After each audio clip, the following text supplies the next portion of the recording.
I woke up thinking today will be normal. That was my first mistake. The moment I stepped outside my apartment in America, a delivery guy was standing in front of my door holding a package. He looked at me and said, "Sir, you're not home," I said. "I'm literally standing in front of you." He checked his scanner and replied, "Yeah. But the system says you're not." So he left. I chased him down the stairs yelling, "I exist."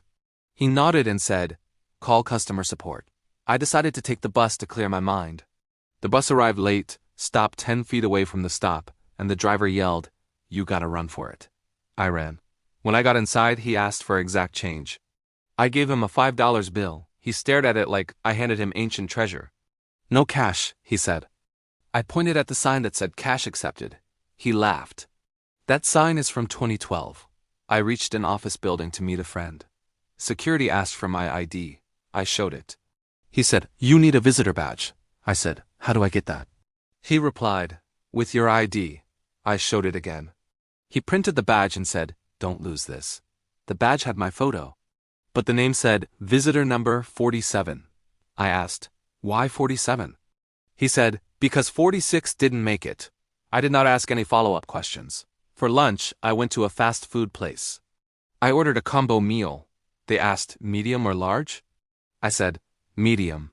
They replied, "Medium isn't available, but we have small or emotionally large." I chose small. They handed me a cup the size of a bucket. Later, I called customer service about my missing package. The robot voice said, "Press 1 for English." I pressed 1. It replied, "For English, press 3. I pressed 3. It said, "Please say what you're calling about." I said, "My package." It answered, "Did you say vacation?"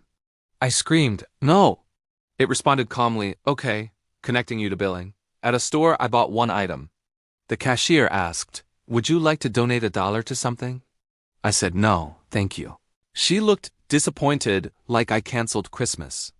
The screen turned toward me and said, "Tip options, 20% to 25% to 30%. Tip." For what? I tapped no tip. The machine froze. When I got home, the delivery guy was back. He smiled and said, "Good news. You're home now." He handed me the package. I asked, "What changed?" He said, "The system refreshed. Inside the box was a welcome letter. Welcome to America."